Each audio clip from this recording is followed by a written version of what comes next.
Hey y'all, back again on the $50 318. Today I'm going to be putting wires on this engine. I'm going to be putting a valve cover on it. I've got a valve cover gasket I dug through and found some parts, found a new gasket. I'm also going to be putting a little bit more oil in it, and the carburetor. I'll just show you right over here. The carburetor.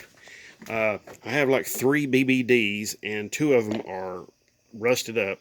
Parts of them are rusted up. So, and I've got a third one in here. So, hopefully, I can get something made of these 3 carburetors. I can get one good working one. Um, I've also got a couple more on some engines. So, I'm not without.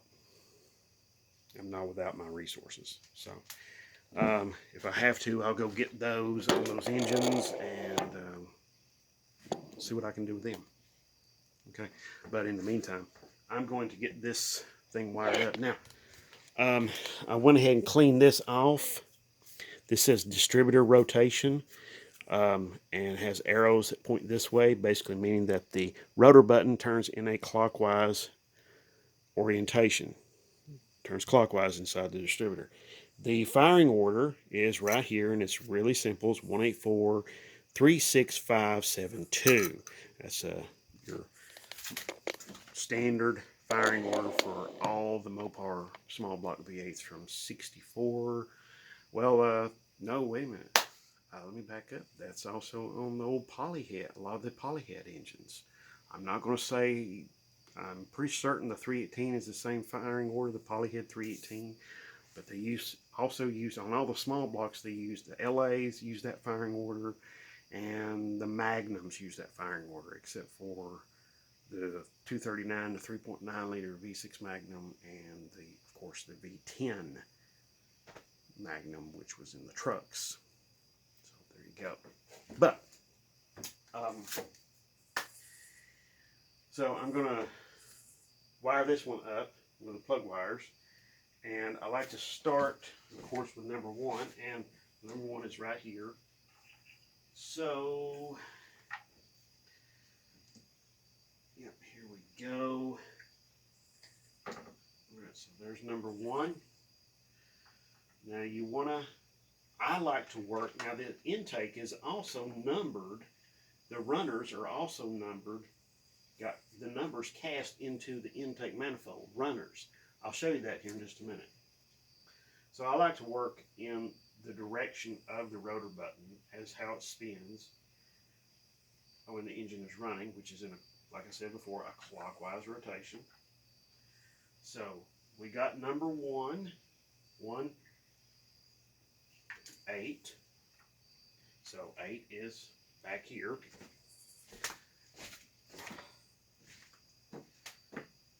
Yep, I'm wearing my flip-flops, so there you go.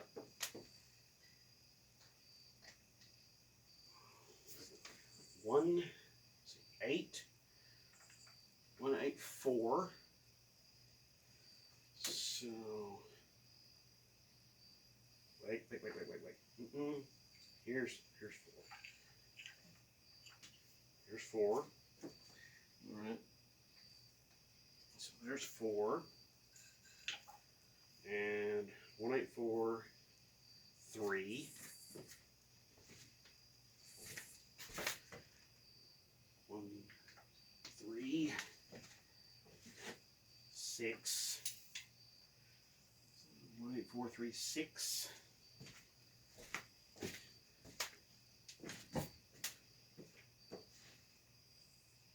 So there we go. There we are. There's 6. And then 184, 3, 6, 5. So let's see. 1, 3, 5, 7.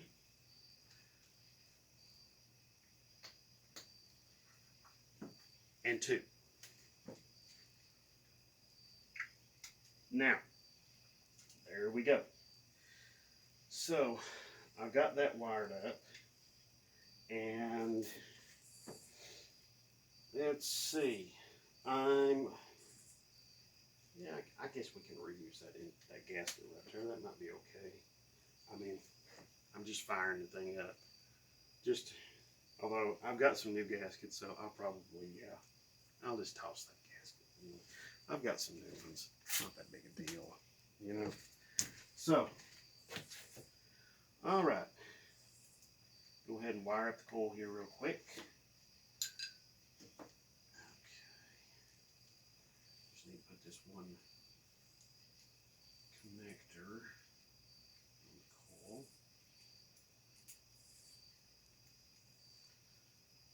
The negative side of the coil on a points distributor system will hook up to the negative side hooks up to the black wire going into the distributor. Now this is, of course, this is a Mopar, so Mopars, they have the ballast resistor. I'll show you here. Here's the ballast resistor. The positive side comes over the ballast resistor, and you have a wire running from the other side of the ballast resistor to the hot side of the battery, which will energize the coil, which is, correct me if I'm wrong, I believe that's the primary side. Okay, primary side, and then this would be the secondary side. Okay, so next, I put the fuel pump on before I started the video. I just ran the bolts in. I didn't tighten them down, so let me tighten those down real quick. That is important. Okay. I don't want that thing spitting oil everywhere and making a big mess.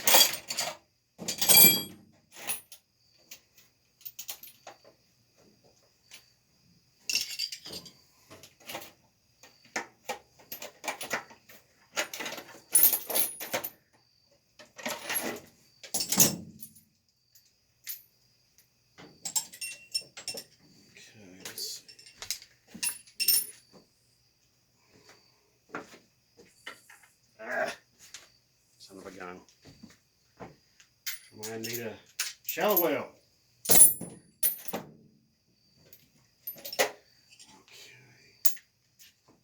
I think these will do it.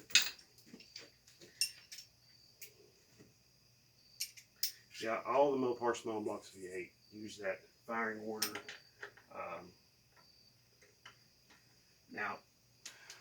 That's all the LAs and the Magnums. And like I said before, the only Magnums that don't use that is, of course, the 3.9 Magnum V6 and the 8-liter or 488 cubic inch V10 truck engine.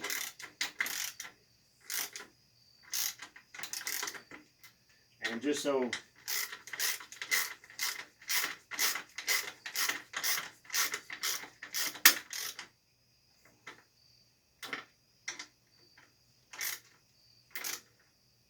you know, and in case anybody wants to go on with some kind of nonsense, which you'll find people that'll do that from time to time.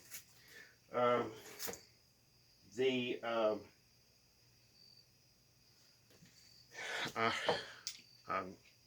heard people say that the truck V10 and the Viper V10 were exactly the same, and they're not. No, they're not. So there is quite a few substantial differences between the two. Okay. Oh, the fuel pump arm where it runs on the cam eccentric to operate the mechanical fuel pump. Really, the only reason I'm putting it on there is just to cover the hole. I don't have a cover plate. I don't have a block-off plate for that. But I might just hook up a fuel line to that fuel pump and see if it actually works. But I did put on that arm, I did put a little bit of lube on there to keep it from scarring up the arm or the cam. I'm going to change, I'm probably going to change that cam out anyway, but there you go. But yeah, these use a, oh, let's see. Oh boy. Well, that was just intelligent. I've got the, it'll ride. It'll work until I can get the rest of the oil in there. So,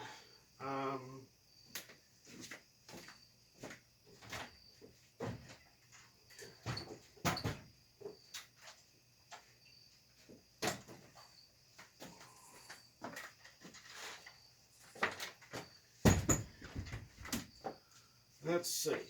I need to get a valve cover for that other side. And I've got a few, as you might have noticed.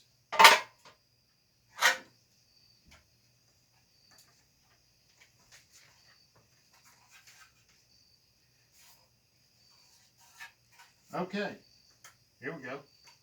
This one will work. I mean, it's not the prettiest thing in the world, but it'll work good enough just to keep the trash out of the engine while it goes back in, when it goes back into storage. And so, yeah, I'm not putting the chrome valve covers on this. So, although those chrome valve covers are not much to write home about, they're really, really cheap. Just a little piece of the tiny little piece of the old valve cover gasket is still there. I just want to scrape it off and get it out of the way.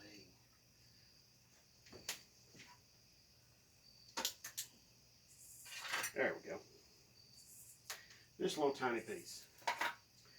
Oh, and that brings about a very, very good point. If you're going to go and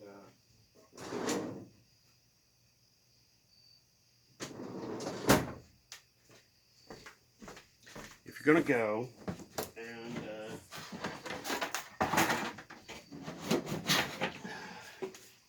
be working on a lot of these old engines, regardless, what you want to do is you want to make sure that your gaskets, especially, you know, valve cover gaskets, which it seems like all the older engines, they always seem to leak around the valve cover gaskets like just profusely.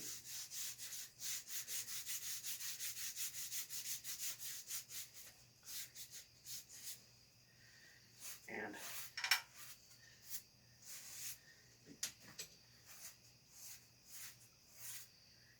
okay.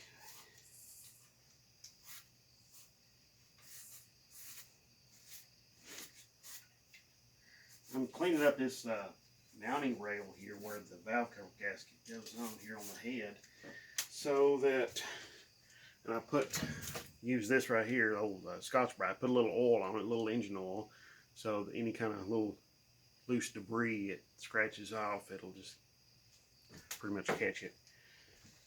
Okay, let's see. Let me go over that real quick with a decently clean paper towel. How about a clean one? Very clean one.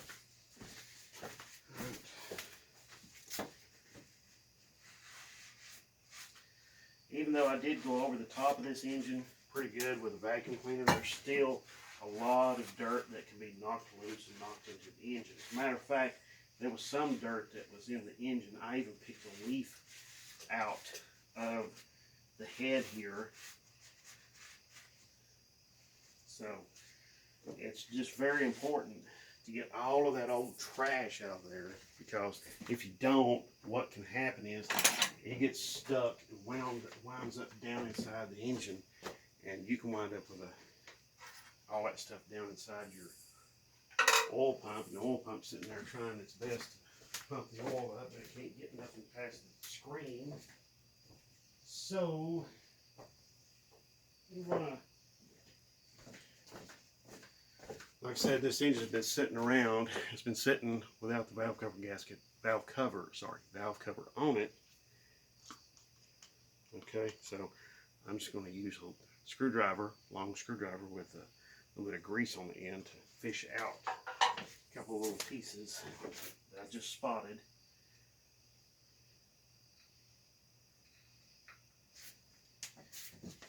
Kind of fish them out or dig them out. Either way,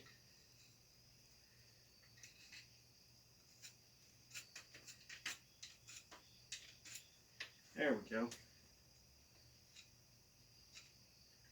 Really worried. Really concerned about that, you know. I know, let's see. I know, yeah, it's just a $50 engine, but hey. I'm like this, if I can take a $50 engine and I can make it into something I'm putting it in a vehicle and I'm driving it, you know, 2 or 3, several hundred miles or 1,000 miles, or you know, several, you know, driving it maybe several years or something like that. That's a pretty sweet deal. You know what I'm saying?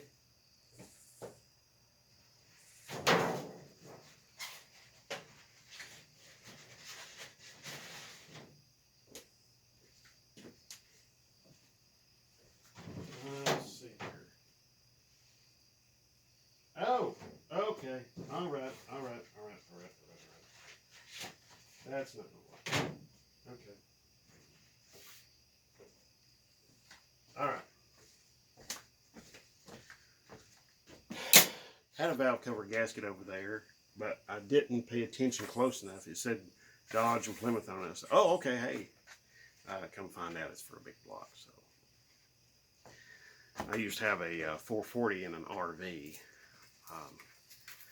and come to find out, it was a Dodge Avion RV, which are like, Avion didn't make a lot of, like, you know, RVs.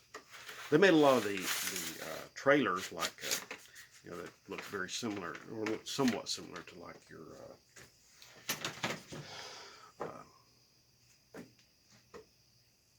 trying to think of that particular brand that uses the aluminum smooth side Airstream.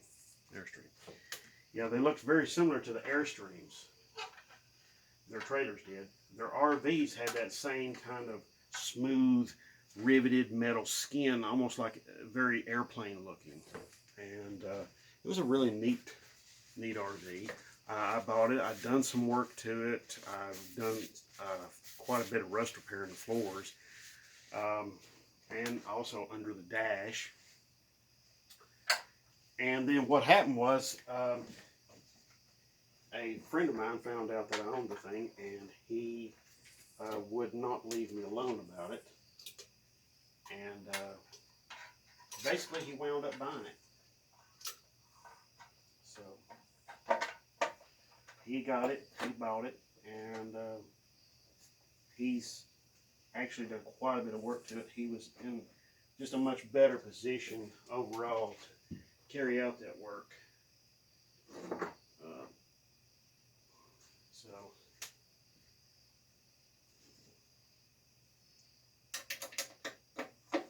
now all of those Avion RVs, they had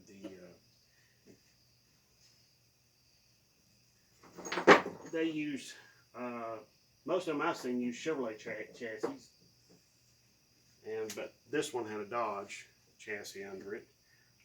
It had the van front end, okay, so, but it was set up, you know, like most of them is set up on a 1-ton kind of setup, 1-ton chassis. So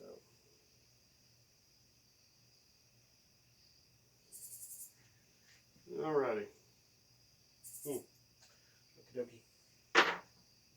Oh, wait a minute. There's me one valve cover bolt.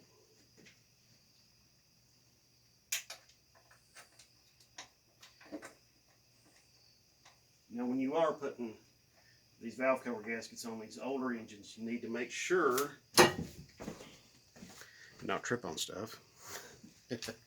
But you need to make sure and get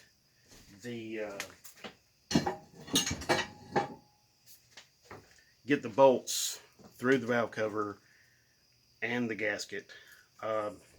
Now these gaskets I'm using, they're a very rubbery, fibrous kind of material. So they have some give to them, but they also have some body to them. So they're not all flopsy or anything like that.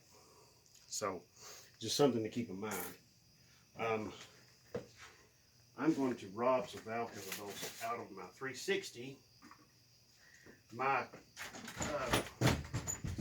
I was talking about earlier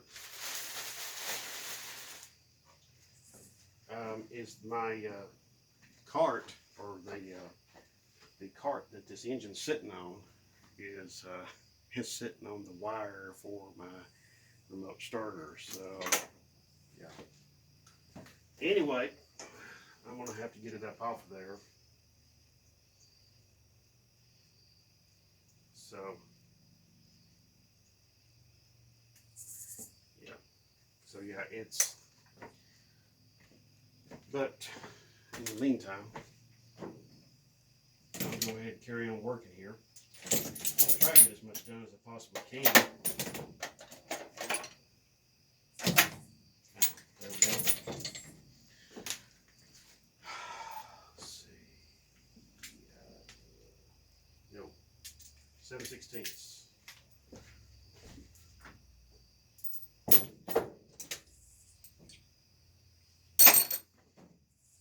All right.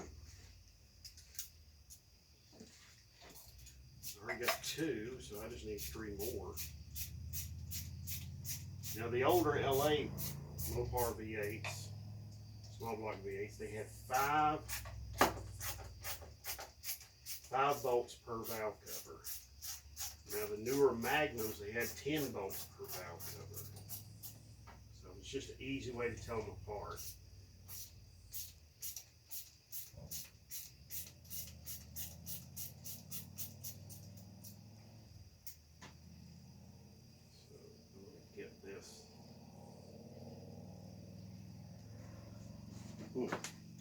Get these swapped over here real quick. See if I can get this, put some more oil in it, see if I can get this thing to make some oil pressure.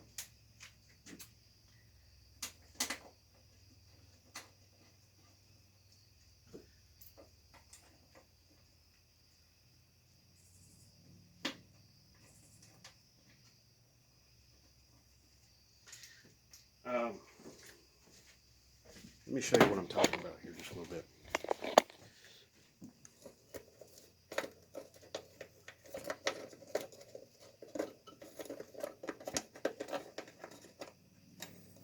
Oh, good grief. All right. Now you can see the head. The valve cover gasket is right underneath that. Now you can see that little notch right there, that little square notch. I can see the valve cover gasket right there, and it's right there in that little square hole or notch right there. So you can see it right there. Now, so it's important, get that thing lined up and keep it lined up, okay? So that when you go to put all that together, you know, you put the valve cover on there, the gasket goes on there, and there's no big issues there, okay? Let me get you, you're kind of high here. There we go. But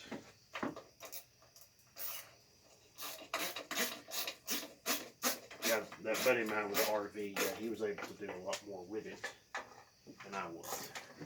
He had more time to dedicate to it than I did. I was able to work on it for a while, but after a little while, I got to where I didn't have the time because I had a lot of other stuff that needed my attention.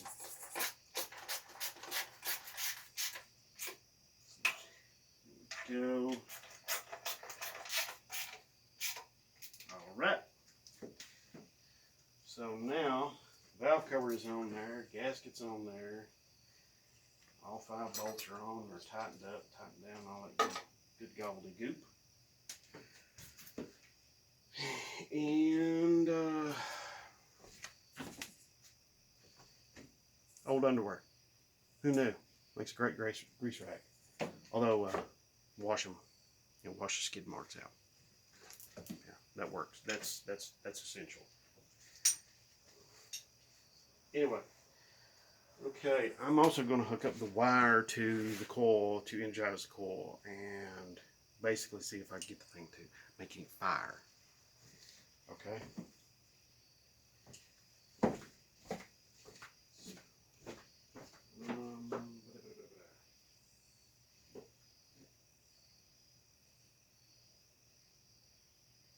That's nailed on both ends. I need one's nailed and nail one and nail on the other.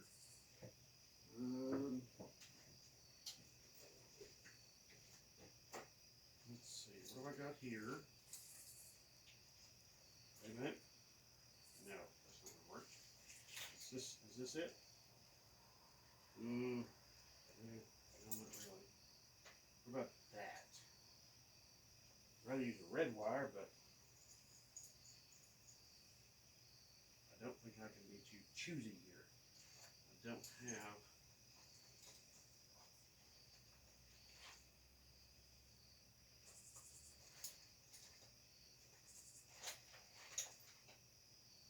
Oh, wait a minute. Here we go. I think this will work. Yes. Yes, this will work. It's a bit long, but hey.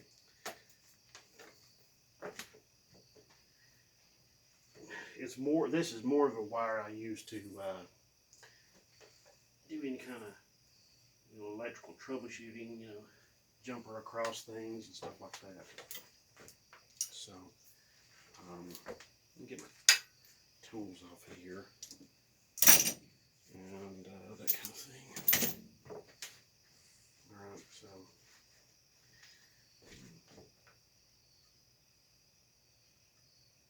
Okay. Now let's see. Let me get this thing off that wire. Yeah, I've moved the stand or a cart on top of the wire for the remote starter. So, okay. Let's see. Here we go.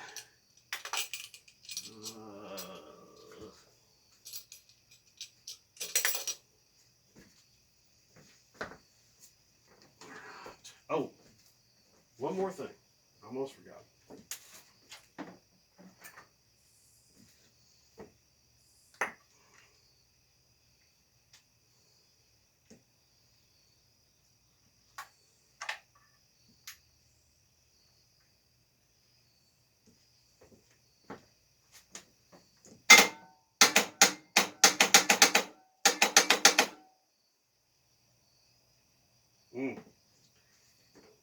I wonder. When that thing come loose, I wonder if I got them backwards.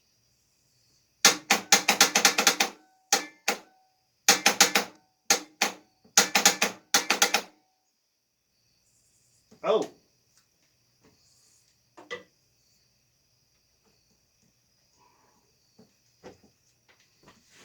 Duh.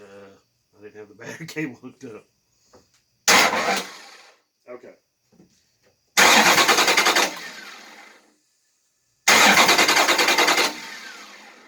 Okay. We do have fire. We definitely have fire. I'll get it here in just a second and I'll show you. Let me get a funnel.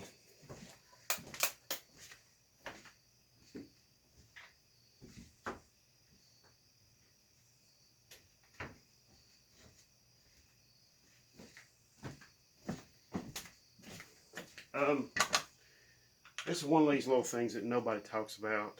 It's just one of those given things that everybody just seems to agree on. Is okay, hey, this is the way it's going to be.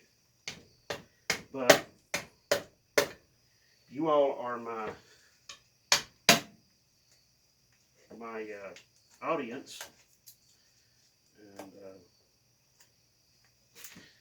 one of the things that is just kind of assumed that everybody does, but it's rarely ever talked about, is clean up the inside of the funnel. Now, one way you can save yourself a little bit of time, not a whole lot of time, but just a little bit of time and a little bit of aggravation, store your funnel upside down. That way it's a lot less likely to get dirt collected in it. That's what I do. You know, it's up to you. Yeah. But this one is actually very, very clean inside. And I went, yeah. Now you can go and clean them out inside of them out with like brake parts cleaner. But, you know, this one has stayed very, very clean. And I just wiped it out. I'll put a couple of quarts of oil in this. And hope it picks it up, because everything so far has been looking pretty, pretty positive.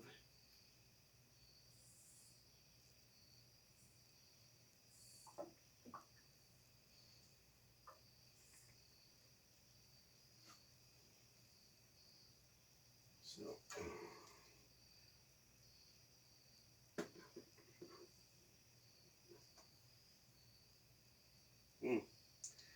used to, here on the side, they had like marks where you could see, you know, 1 quart, 2 quarts, 3 quarts, 4 quarts, so on and so forth. They don't do that anymore. And this opaque thing is supposed to be clear enough so you can see through it, but you can't really see through it very well either. So you have to put a light down in there, just about it. So I think I've got about 2 quarts in there.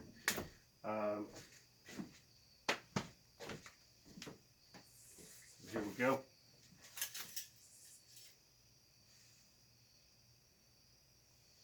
Yeah, I'm pretty sure I do. I'm pretty sure I got enough oil in there. Set this aside for right now. For now, here we go. Just the old 360 valve cover cap. Okay. Now, oh, I was going to show you the fire on this plug.